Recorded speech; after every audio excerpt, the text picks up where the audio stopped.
Greetings, Rebel fans. My name is Jason Kelly, and this is the Let's Run podcast. I want to welcome you all to the show today as it's been a week since we last talked, since we did the UNLV head coaching search extravaganza.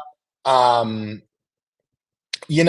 been one of the craziest days I can ever remember in a media landscape for a school to try and navigate and deal with. So this is an instant reaction. Go ahead and put your comments in the comment section here. I'll try and make sure that I get everybody. If you'd like to come on the show, you don't have to show your face or anything. If you'd like to come on the show and talk personally, just DM me. I will be checking my DMs during the show tonight, and we will go over, what's going on here. It is sure, Boo. If you'd like to come on, just shoot me a DM and I'll DM you the link to jump on the show. Just make sure your camera's off. I don't want to make you show yourself. But yeah, if anybody would like to come on, let me know. So, little timeline for today. 3 or 4 days ago, on Friday, I had heard that that Eric Olin, the UC San Diego head coach, was going to be the head coach at UNLV. I heard that.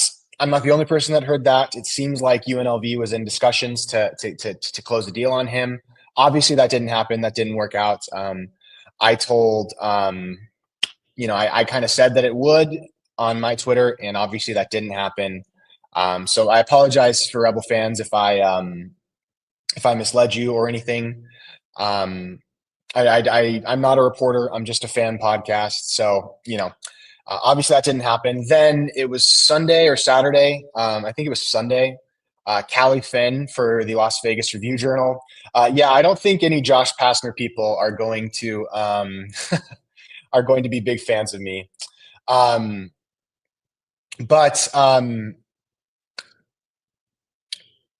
Callie Finn put out Brian Hodgson, the head coach at Arkansas State, that he was a target for UNLV, that he was going to be, among the short list of candidates. And, according to sources and according to just national media, not even really sources, UNLV got incredibly close to hiring Brian Hodgson.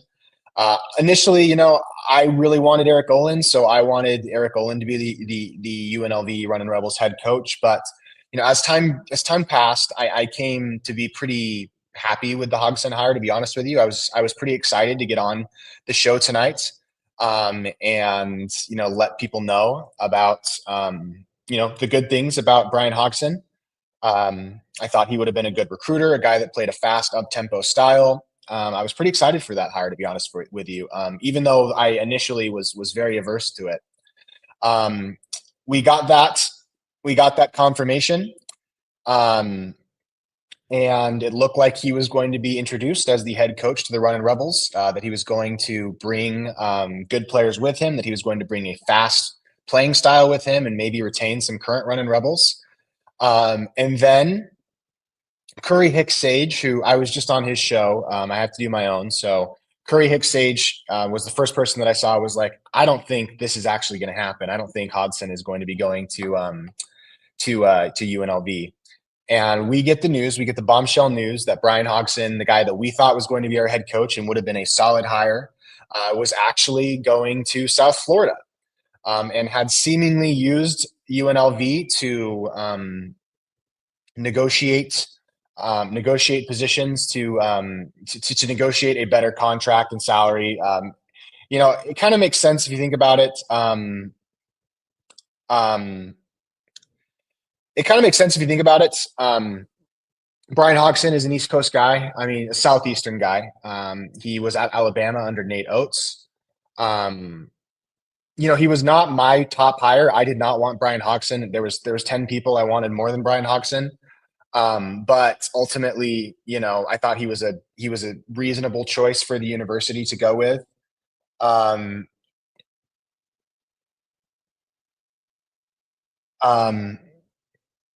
So, ultimately, sorry, I was just checking. I want to make sure that I was getting my information right. So ultimately, we get the news that Brian Hodgson is going to South Florida. He used UNLV and at the last minute kind of pulled out. I was just on with Curry Hicks stage, and I saw this from people on online, basically sources. I'm not a source guy. Again, I'm not an inside person, but that UNLV's financial situation around the program just wasn't right. And people were arguing and bickering about who the next head coach should be. And the finances around the program weren't quite where they needed to be, which is actually totally true. I think, UNLV is investing a lot into football right now. They're really focusing on football. And, and then obviously, very, very, very 30 minutes ago or something, we got news that Josh Pastner was going to be the head coach for the Runnin' Rebels. Now, I want to be clear about Josh Pastner's resume. So Josh Pastner, he's actually not old. He's a 47-year-old guy. He has head coaching experience. Josh Pastner was the head coach. I want to make sure I get his career right. So he started out as an assistant under Lute Olson and Kevin O'Neill at Arizona. UNLV has deep ties to Arizona. Our athletic director, Eric Harper, has ties to Arizona. In fact, there was some people trying to get Jack Murphy, who I think is an assistant in Arizona right now, to be our head coach. Coaching searches are all about relationships at this point.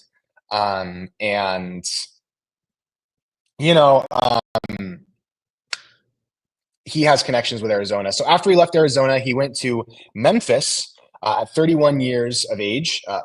He went to Memphis, and at 31 years of age, he was selected to be the head coach of the Memphis Tigers. He succeeded John Calipari there, and he was, pretty hot early on in his career. He started out his career 0-13 against ranked teams. He went to the 2011 NCAA tournament. He did have one, I believe he had one NCAA tournament win at Memphis. I think he won once in the NCAA tournament. So he won twice, actually.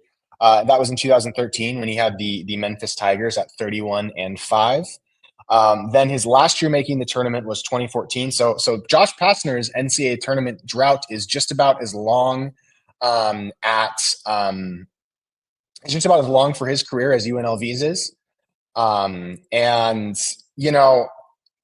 don't want to talk bad about the guy, but his last 2 years in Memphis, he was 18-14 with 0 quad one wins. And then his last year was 19-15 with 0 quad one wins. The guy kind of flurried out at Memphis. He didn't end his career very well there. He was kind of pushed out. He wasn't officially fired, but there was some financial stuff going on with him at Memphis where essentially Josh Pastner ended up owing Memphis $1.25 million. Pastner was paid $1.25 million to leave Memphis. So yes, Pastner was not, yes, you're right. Sorry. He was, correct, Mike. My mistake. He was in the NCAA tournament in 2021 in his first year or second year, or no, it was his fifth year or something at Georgia Tech. So Pastner was paid by the University of Memphis $1.25 million to leave.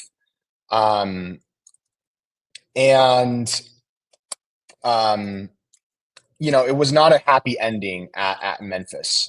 He was paid to leave. They were ready to be done with him there. He had brought in a lot of big recruits at Memphis, but, could never get the team over the hump. It was not good for him at Memphis. So after he leaves Memphis, he goes on to be the head coach. And I guess I can put this up on the screen. He goes on to be the head coach at Georgia Tech. So at Georgia Tech, his first season at Georgia Tech was actually one of his better seasons. He went 21-16. Kind of started to fall off the wagon a little bit, but obviously the highlight for him was in 2021. Now, if you don't remember, that was the shortened COVID year. He went 17-9, won a few good games, beat Duke. But ultimately, his last couple years at Georgia Tech, 12-20, 15-18. Josh Pastner finished at Georgia Tech with a 40% winning percentage. Gets fired at Georgia Tech and ends up going into media, kind of a lot like Dan Mullen, which, you can draw parallels there, but Dan Mullen had a lot more success as a head coach than Josh Pastner did. Josh Pastner goes into media. He's been at CBS, I think, for the last couple of years. Really before the NIL era kicked into full gear, Josh Pastner, he wasn't really a part of that. I mean, the NIL was at its very early stages when Josh Pastner was let go at Georgia Tech. So Josh Pastner's kind of at the very last minute from left field is now our Running Rebel head coach. After a day where we thought for a moment that we were going to be getting Eric Olin, the school couldn't close the deal. We thought that we were going to get Brian Hodgson. We thought, which honestly I think would have been a pretty decent hire. School couldn't close the deal. And in my opinion, the school made what would be considered a knee-jerk reaction. The school was deeply embarrassed by Brian Hodgson basically saying, yeah, you guys suck, and not choosing UNLV. And I also think that Brian Hodgson probably, wanted to be in that part of the world. This Florida is a little closer to Alabama. I think he likes to be in that part of the world a little bit more. Additionally, the American Athletic Conference is a better conference than the New Mountain West will be. I don't know, maybe not in terms of basketball, but they'll make more money and probably have more resources. That USF school does have legitimate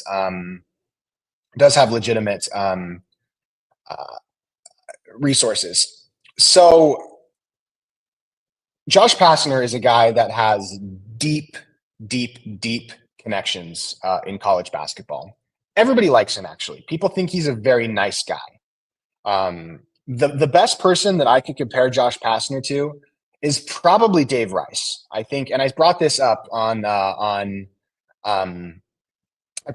Curry Hicks Age. I feel like Josh Pastner is basically Dave Rice. I might even think Dave Rice is slightly better than Josh Pastner. But he's an incredibly nice guy, got great relationships up and down the board across college athletics. He has an incredibly powerful father in the college basketball world. A father who hopefully will set him up with good assistant coaches. I think if Pastner wants to have any success at UNLV, he's going to have incredible assistant coaches to kind of carry the load for him, because Pastner is not known as a good X's and O's head coach. He's an okay recruiter who, in my opinion, has kind of coasted off, his family, to be honest with you, in college sports. He's got good connections on the AAU circuits. Obviously, he has connections with UNLV through Eric Harper. And I think, in my opinion, what happened here is the university had been embarrassed by Brian Hodgson and wanted to quickly, make a hire to make this thing final and get us on our way to the new era of Running Rebel hoops. If you want to know the positives about the hire, Pastner has shown the ability to recruit in the past. Again, people like him. He'll have good relationships. I think he will have good relationships with the people in the community. I think he will do an okay job fundraising. But yeah, I think he's kind of another Nepo hire. I think he's kind of like Kevin, but he probably has even bigger friends than Kevin does. I was on Curry Hicks Sage's podcast, his Spaces, and I was basically criticizing UNLV for this hire, which I think is a dumpster fire hire. That doesn't necessarily mean that Pastner can't have success at UNLV. He absolutely can. He could come in and do well. I don't think the odds are in his favor, but he could come in and have success at UNLV. But ultimately, I think he's Dave Rice 2.0. I think he's a guy that people like. He's got good relationships. Hopefully, he can build a good staff around him. But I think that the university felt embarrassed and made a knee-jerk reaction to hire him. You look at his resume, there's just nothing here, guys. I mean, like, his one good year, the COVID year was kind of a weird year anyway.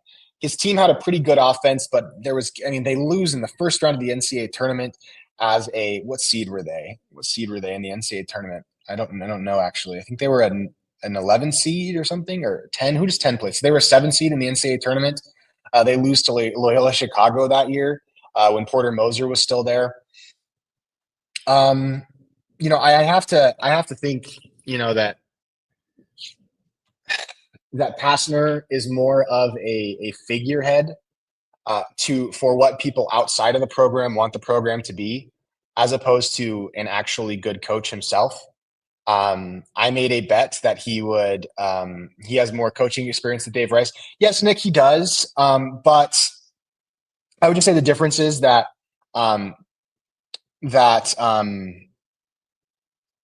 Dave Rice was inheriting a very stable and good program after Lon Kruger, whereas Josh Pastner is inheriting the dumpster fire of UNLV.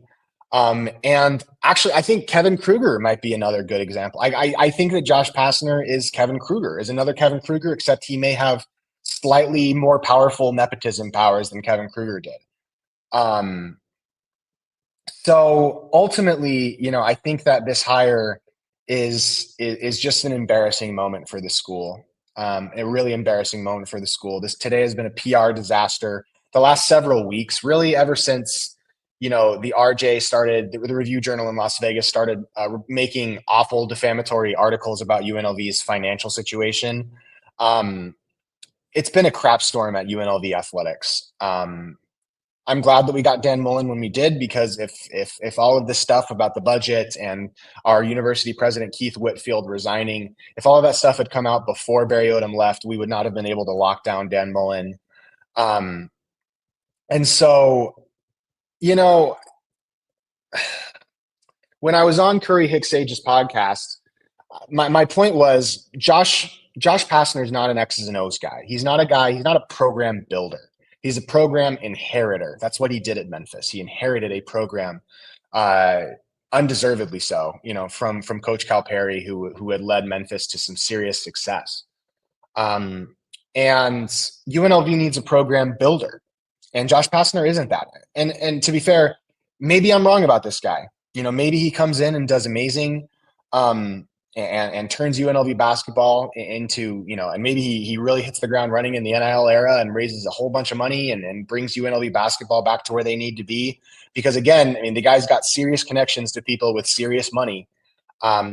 Maybe we just buy our way back to relevance because of the connections that this guy has.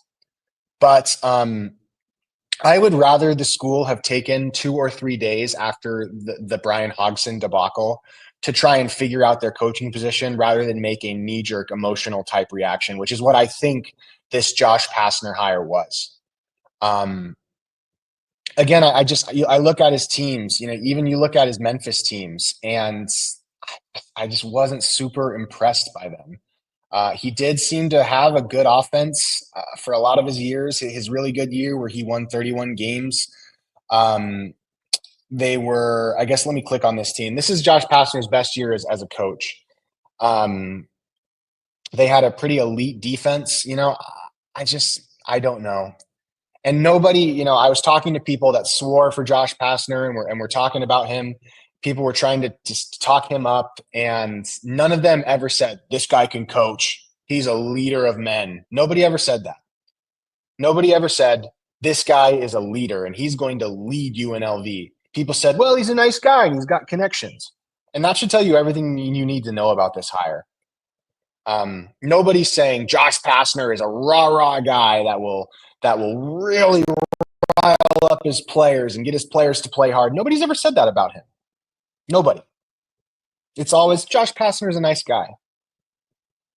And when this Hodgson thing blew up, UNLV needed to make a hire, but ultimately didn't.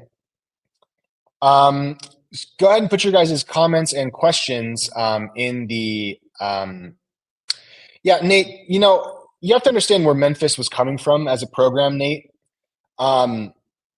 Memphis, you look at them. Coach Cal gets to Memphis in where? When does Coach Cal get to Memphis? 2003, 2002? Coach Calipari spent a lot longer at Memphis than I thought he did. So Coach Calipari gets to Memphis in 2000. Memphis immediately starts to have success. They win the NIT in his second year. They make the NCAA tournament in his third year. The NCAA tournament again in his fourth year.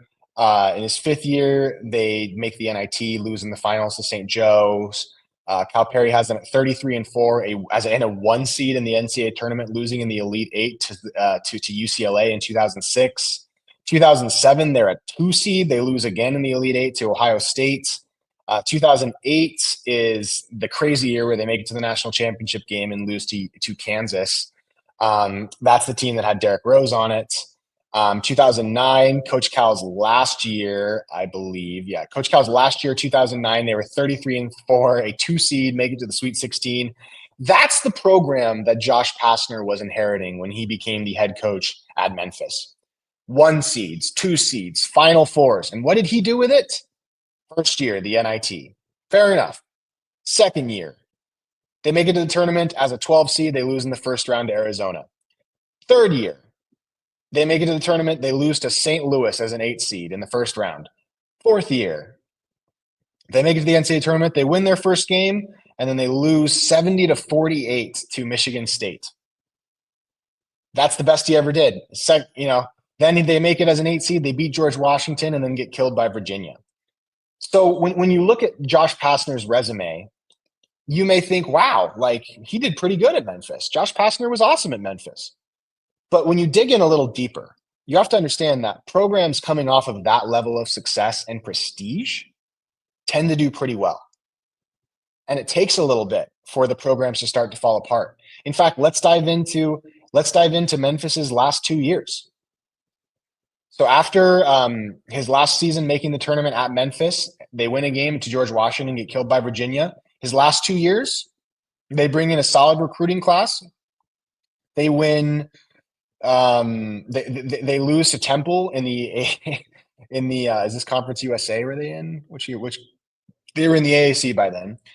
They lose to Temple. They go 18-14. Nowhere near the tournament. 87th in Ken Palm. Not good. Next year, 19-15. Again, no quad one wins. They lose to Connecticut, to UConn in the AAC tournament. Then he gets fired.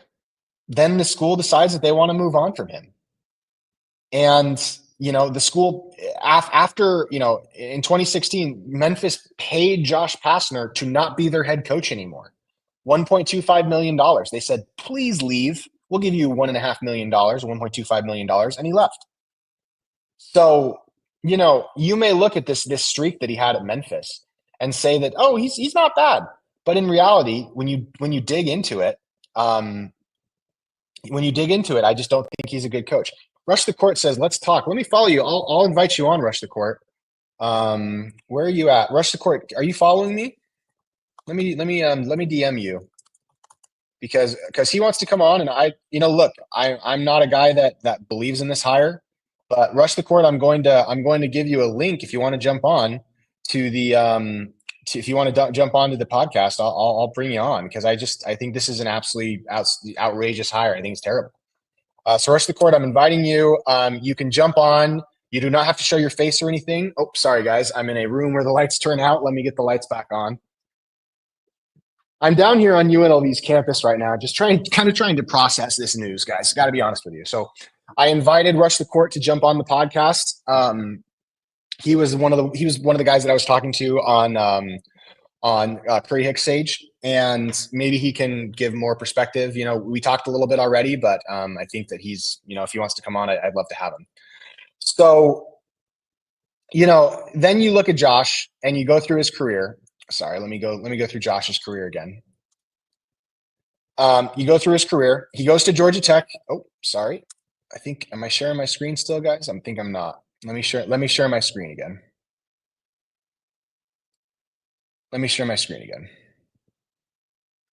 Then you go to his time at Georgia Tech. Now, I think that I probably underestimated how difficult a job that Georgia Tech is.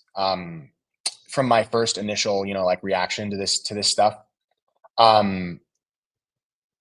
Georgia Tech's a tough job, and he did go to a place that has not set people up for success in the past.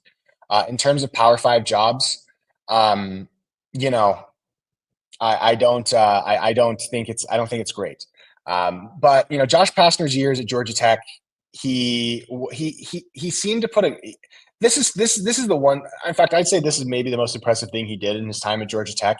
He did lead the sixth ranked defense in his first season. But his subsequent seasons, you see his defenses kind of start to fall apart. It seems like he's probably a better defensive coach than I gave him credit for. You look at this top 16 defenses. In his best year, though, they were 68th in defense. But Josh Pastner, he gets into the NCAA tournament not because he is getting an at-large bid, but because he wins the ACC tournament. And Georgia Tech getting to the tournament's not a bad thing, but obviously it's not a bad thing. But his last few years at Georgia, his Georgia Tech, his team just really falls apart. I mean, look at these last few years, guys. Nothing great. And gets fired, gets brought up at UNLV, and now here we are. So I feel like I've kind of gone over his history enough. I think he's kind of a Nepo baby with deep connections, and UNLV made a knee-jerk reaction to hire somebody. The first person that said, if you offer it, I'll sign the paper right now. And UNLV made a knee-jerk reaction. Maybe we're going to get I hope we get on Rush the Court. I hope he jumps on. I hope he does. I'm getting people sharing my pod. There you go. Appreciate that. But how do you guys feel? I mean, please let me know if you're feeling more optimistic than I am. Please put it in the comments because I'm trying to wrap my head around this hire, guys. I'm really trying. I think he seems like a nice guy, but I can't like it. So Banana Man says, I actually kind of believe in this hire, hoping we don't exhaust our funds on Kruger 2.0.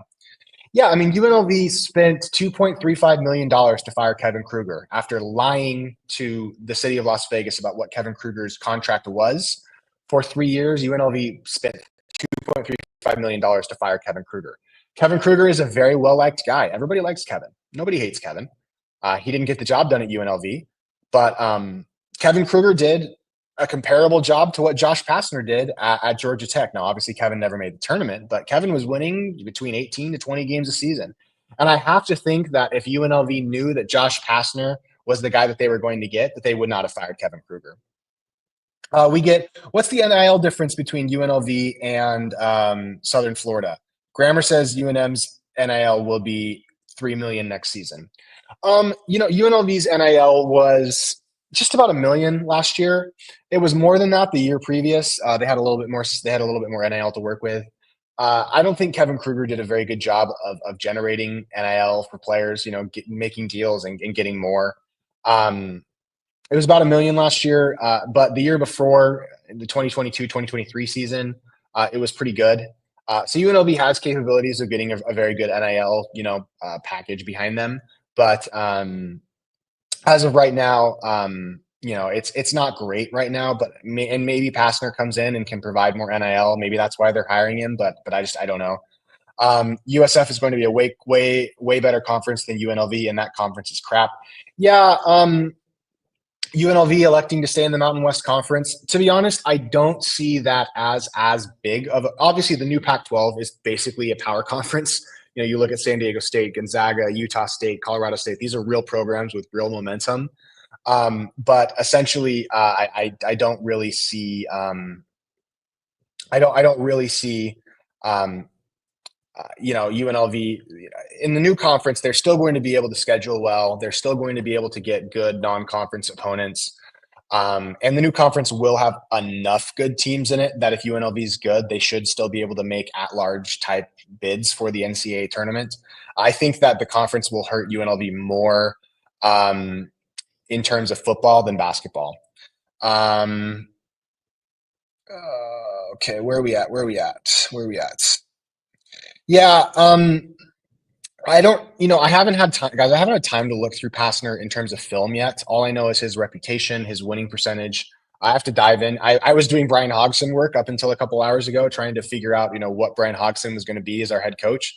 But ultimately, yeah, got to run out. Shout out to Jason. If you're not already in the Runner Rebel community, we need some more folks. Have a good one, Jason. Yeah, appreciate you, Eric. Josh, I think needs to prove something. He does. Yeah.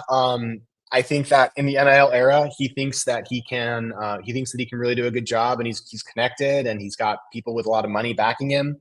So maybe, I'm willing to give him a shot. Yeah, ultimately, like guys, I'm still going to be covering the Running Rebels. Like I'm still going to be all over the team, and I'm going to be rooting for them, and I'm going to be rooting for Josh Pastner to prove me wrong.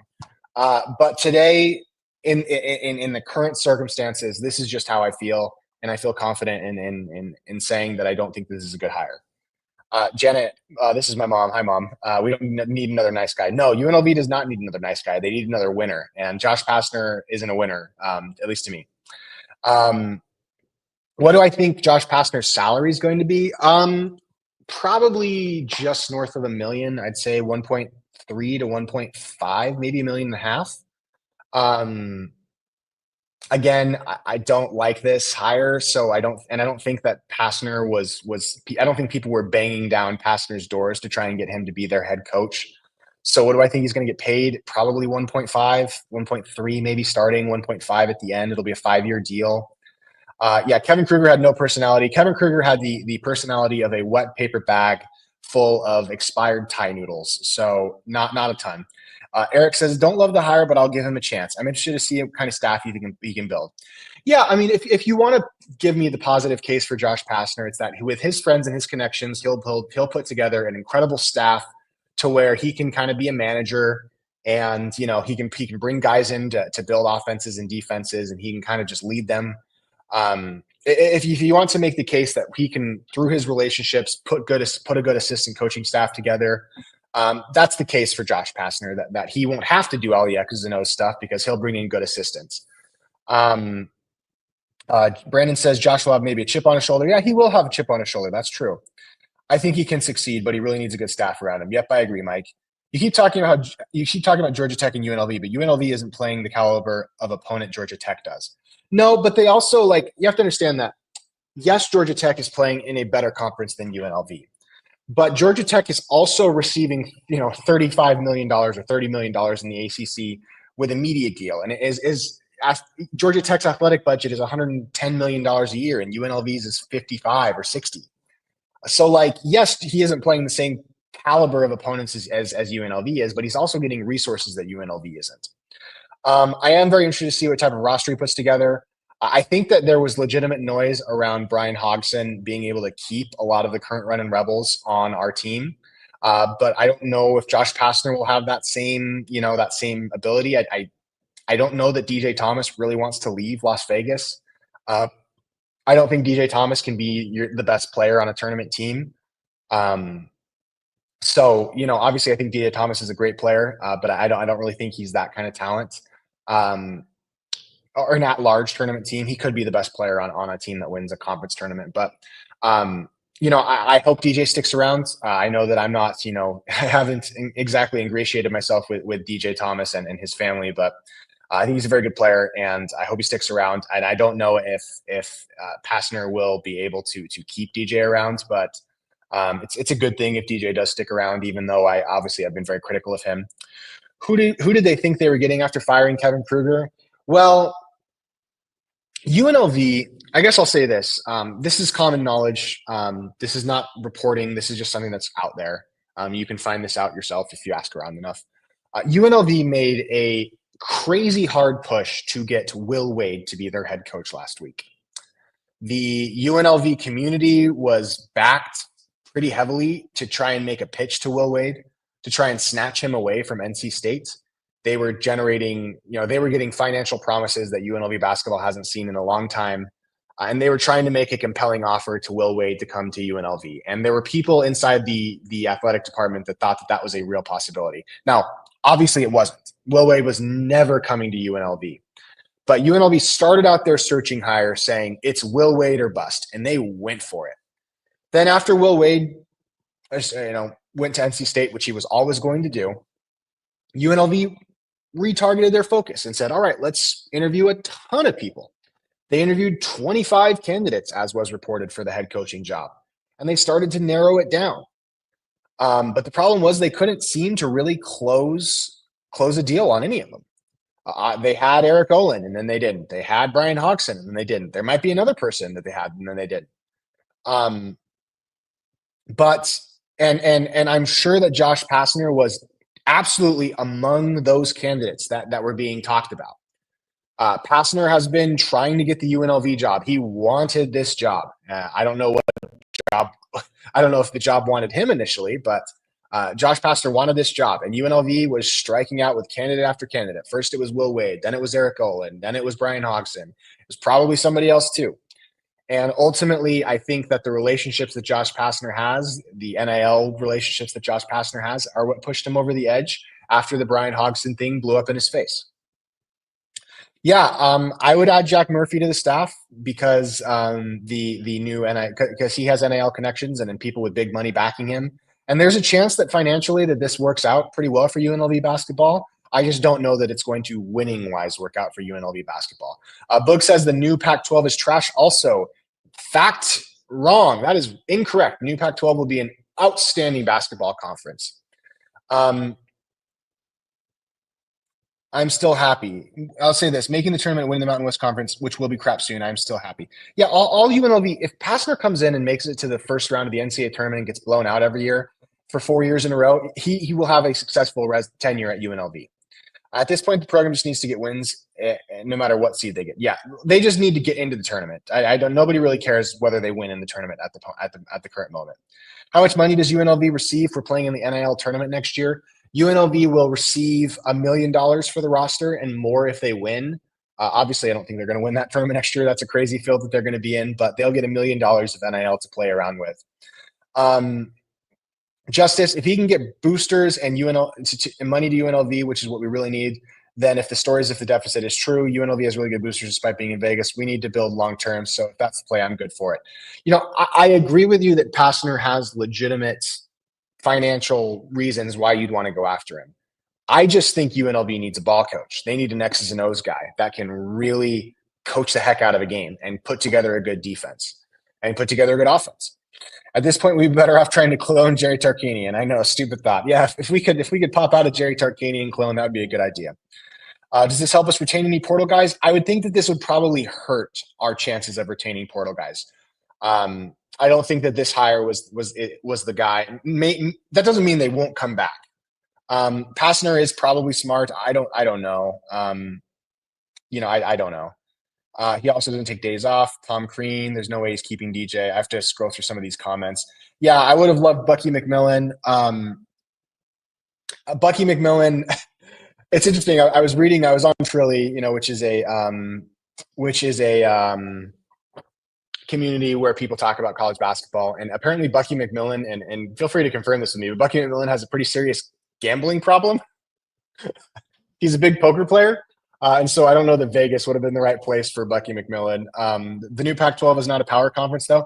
Yeah, Boog, it doesn't matter if it's a power conference or not. It matters if it's better than the new Mountain West or not. It doesn't matter if the new Pac-12 is a power conference. Is it a good conference or not? The power conference label for me is unimportant when it comes to the new Pac-12. When will UNLV officially post something? Probably tomorrow morning. You could see the deal announced tonight by the school, but UNLV knows that this is not a good look for them. They know that this, obviously, it's obvious that this has been a terrible, terrible, terrible look for them. UNLV knows that this is a bad look for them. They know that they have egg on their face. They know that they're settling for their 15th candidate for the job, and I would assume that UNLV will post tomorrow morning. Press conference Wednesday. Yeah, Blurt says press conference Wednesday. I think that's probably about right. I'm going to try and go to the press conference if it's not media only. Again, the school will not credential me. I do not have very many friends at UNLV because I have been absolutely obliterating this department, this athletic department for the last couple of years because of the Pac-12 stuff. And honestly, I don't think they really care. But they should. This kind of stuff is important. I mean, we got 1,400 people watching this right now. This stuff matters, right? On that note, which portal guys do you think are most likely to return?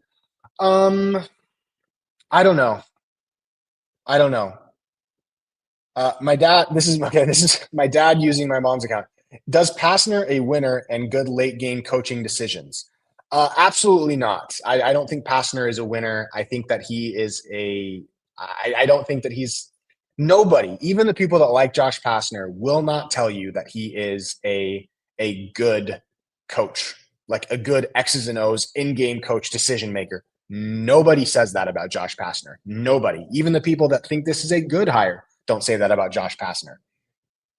So, no, I don't think that he's a good X's and O's head coach at all. I think in fact, I would say he's probably a bad one who has a powerful family. And that's why he gets opportunities to be head coaches at places because nepotism never wins. There was a guy at the Thomas and Mack that had a shirt that was, we all wanted Kevin Kruger to be fired. And I'm sorry, Mike, I haven't seen these. Mike, if you want to DM me these posts that you're putting in the comments, I would love that. Constitutional Patriot says Pastner didn't inherit anything from Cal. I'm sorry, but if a program had been to a Final Four and a national championship game and then 2 Elite Eights, he did inherit something from Cal. I don't care if he brought back 0 Cal players. He inherited the momentum and the fan support and community support of Memphis. Pastner just isn't the guy. I don't know what else to say, guys. I don't know what else to say. And Justice says, if UNLV has such a low athletic budget, would getting guys that can help financials and grow the department be smarter than focusing on winning now? No. So the thing is, UNLV's finances are such that they cannot afford to have a basketball program that doesn't bring people to the games. Individual donor stuff is great, but if they can't sell tickets, none of it matters anyway. They have to be able to sell tickets and win. Winning is the best financial decision that UNLV can make right now. Would I take Pastner over keeping Kevin Kruger? No, I probably would have kept Kevin Kruger rather than hire Josh Pastner. But I mean, ultimately, maybe he's not that different from Kevin Kruger. He's probably similar, but Large Fella says something that I'm not going to put in the comment section. But that's funny. Good stuff, Large Fella. But yeah, let me go on Twitter because I want to make sure that I'm seeing everybody. That I'm seeing everybody here. Let me see this. Mark Siegler. So give me just 1 second, guys. I want to make sure that I'm not missing any piece of news. Is there more news out that I'm missing, guys? Because I'm not seeing it. Yeah, and I guess I haven't talked about this yet, but UNLV. Sudden quotes. Do you think a good coach would pack the MAC more than Kevin Kruger? It was pathetic. Literally, all they have to do to sell tickets, Rat Pack, and sudden quotes, they have to make the NCAA tournament. They have to make it. They don't have to win in the NCAA tournament, but they have to make it. So that's all they have to do to sell tickets. Nothing else. I want to make sure I'm not missing anything from Masked Rebel. The comment section gets so big that that I don't want to miss things. So yeah, and Masked Rebel says his dad. So his dad is part of the AAU circuit. So there's a reason why Pastner recruits well. His dad has connections with the AAU circuit, which is like the biggest single recruiting aspect in college basketball. That's why he's getting the job. It's because of his dad's connections, and that feels exactly like what we had with Kevin Kruger. So where do we go from here, guys? I don't know what else. I don't know if I got a ton more. Anyone is better than Kevin Kruger? I don't know that I agree with that. I think Kevin Kruger was a reasonable head coach that just didn't use his NIL well and didn't focus enough on things like, conditioning with his players. I don't think he was a great disciplinarian. And I think you have to have a good disciplinarian to be a good head coach. In my opinion, I think that you got to have that Dan Hurley type fire to be a good head coach.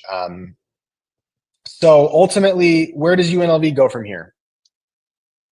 Well, we're going to go into the offseason. Pastner is going to probably put together. I can't imagine that he's not going to put together a decent staff. And I think that Pastner will probably do pretty well in the transfer portal and put together a reasonable roster. But, winning 20 games and being nowhere near the NCAA tournament is not going to get it done at UNLV. If Pastner comes in and wins 20 games next year and finishes 105th in KenPom, his first year is not good. That's not enough at UNLV. It's not. And I'm not saying that because 20 wins, it's obviously better to get 20 wins than get less than 20 wins. But with how the Mountain West is, the Mountain West essentially, because of the way that San Jose State, Fresno State, Air Force, the way that Wyoming, the way that those schools operate, it's pretty easy to rack up some wins, a baseline level number of wins in the Mountain West. And schools generally get, especially if they're scheduling weak in the non-conference, schools generally can do pretty well. You can get 20 wins in college basketball. It doesn't mean anything anymore if you're not scheduling well. So, whether Pastner is successful or not hinges on him making the NCAA tournament in his first 2 years. So Justice, to that point, if he has a history of making the attorneys, wouldn't this make sense? If he can bring his attorneys leading to increased attendance, eventually leaping to a better coach to truly compete. Yeah, I am suspicious of his ability to make the NCAA tournament as a head coach. I am. I don't know that he's going to make the NCAA tournament as a head coach at UNLV. Yes, I think Michael, this is a good comparison. X's and O's, not a good coach. Pastner's X's and O's are no worse than Kevin Kruger's. Maybe, who knows? I hope that Pastner can get Jack Murphy out of Arizona. He's a big guy. No, probably not. Also, Tom Thiem, yeah. Tom Crean is a guy that I would have been happy with at UNLV, happier than Josh Pastner, just because I think he's a slightly better coach. But ultimately, obviously, that didn't work out. So I will keep going live as we learn more about this. I will go live after we hear his press conference. I really hope, and if there's any member, which I'm sure there is, I really hope that any member of the Las Vegas media has the guts, and I would do it if they would invite me. They're not going to invite me to ask questions at that press conference, which is their right. But any media member in Las Vegas with any guts needs to ask some cutting questions about the leadership at UNLV right now. Because regardless of what you think about this Pastner hire, as an individual as an individual situation, UNLV has been a PR, media, national landscape laughing stock for months outside of, and Mike, I would still renew your season tickets because I think that, because I just love running Rebel Hoops. I'm going to keep going. And Pastner, I don't think he's going to be worse than Kevin Kruger. So if you wanted to keep, if you're okay with having season tickets during Kevin Kruger's tenure, then you should be with Pastner too. But UNLV has been in a PR disaster nightmare for months. People think that our school is broke. People think that our school is stupid because we're staying in a weaker conference when we don't have to. People think that our school is fiscally irresponsible, and there are people, and no, Finzix, I don't know that this is an upgrade. There are people, and UNLV lied about Kevin Kruger's contract to the Las Vegas public for years. UNLV is a laughing stock right now. Laughing stock. And I want somebody at this press conference, anybody, to ask a cutting question. Say, obviously this process was insane. Why do you think that you weren't able to close the deal? And what does that say about your school's NIL budget? Ask him that. Ask him, you hired a coach with a 40% winning rate at a Power 5 conference school. Ask him that. Why do you think it's going to be any different here? He's been fired at his last 2 jobs. George Cole says, I truly believe that Carlin Hartman would be better for multiple reasons. Yeah, I mean, I think Carlin Hartman probably is a better coach, X's and O's, motivator, disciplinarian. I think he's probably much better than Pastner. But Carlin Hartman was an assistant under Kevin Kruger, and Kevin Kruger was a failure.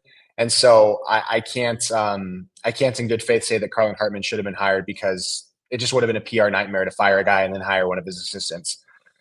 Is this Eric Harper's fault? Do we fire him? He made a great hire in Dan Mullen, but these problems are not a good look for a Division I athletic director. I mean, look, Eric Harper probably isn't, completely responsible for all the failures of UNLV. In fact, he isn't responsible for all the failures of UNLV. But UNLV is without a university president right now. Keith Whitfield, our previous university president, you can probably throw a lot of the blame at him.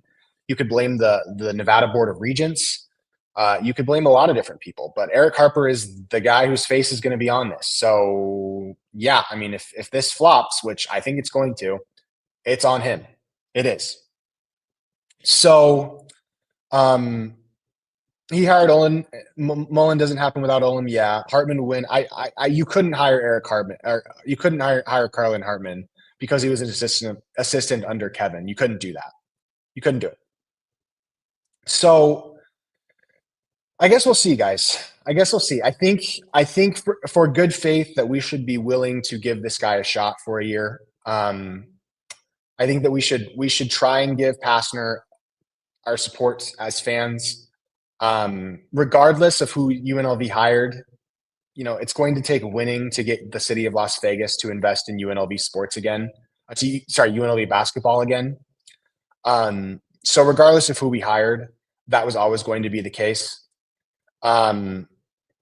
If Colorado State or New Mexico hire Eric Olin, I'm going to be devastated because I really think he could have been the guy to turn this school around. He's going to need to land a top 20 transfer portal recruiting class. That's going to be Ravi says, don't go to the games, don't watch them on TV, don't mention the program on social media. You know, I'm not going to do that. I'm not going to tell people not to renew season tickets. I'm not going to tell people not to support the Running Rebels because I love this team. It's part of my family. It's part of my heritage, and I love them, and I will never abandon them no matter what. But I can't lie that I'm very frustrated with how this whole process is. Yeah, I mean, this has been a wild day, guys. This has been a wild day, and to be frank, I'm emotionally exhausted. I'm emotionally exhausted by all this. I hope that the media will confront Eric Harper for this botched hire. Even if you think that Pastner's a good guy, he clearly wasn't the guy that the university wanted to hire, and the university got major egg on its face today and should be ashamed, of how they handled the situation. They don't deserve trust right now. They don't deserve faith, you know. They don't deserve for people to have faith in them right now. And you know, ultimately, guys, UNLV is still going to be an awesome football program under Dan Mullen. And Dan Mullen's going to be an awesome coach at UNLV. He's going to do well. He's going to and Dan Mullen's going to lead a really fun UNLV football program, and that's going to be a blast to watch. And so it's not like the athletic department and UNLV is completely doomed, but for a program that I love as much as Running Rebel Hoops, it sucks to see them down this bad. It sucks to see them struggling this much. And all I can hope for is that, Josh Pastner pulls a rabbit out of the hat and has success. And I'm going to be rooting for that. But it's not a good day for UNLV, guys. Not a good day at all. And it sucks. I started this podcast, and just to a certain extent, I have, become one of, at least on the social media side. By the way, who do we have starting quarterback this year? I think it's going to be Anthony Colandrea or Colandria, or however you say his last name, of the Virginia transfer. That's who I think is going to be our starting quarterback this year. Should be great. I'm looking forward to it. Ultimately, it is what it is, guys. We're still going to have families. We're still going to have families that we go home to at night. It's going to be okay. But I blame Whitfield. I'm sure he retired because of the deal. Yeah, there's a lot going on, guys. There's a lot going on with UNLV. But this Pastner hire, the way that it went down, it's just embarrassing. I don't think Josh Pastner is a good coach, and I think 4 years from now we're going to be looking for another coach, and I think that we're kind of a football school now. But I could be wrong. Who knows? So, guys, I'm going to end it there. We got up to 1,700 people watching live. I appreciate you all for checking out the show. I'm really proud of this podcast, and I really hope that it all works out. But, you never know. So, guys, you guys have a wonderful day. Appreciate you all, and let's run, Rebels. Woo!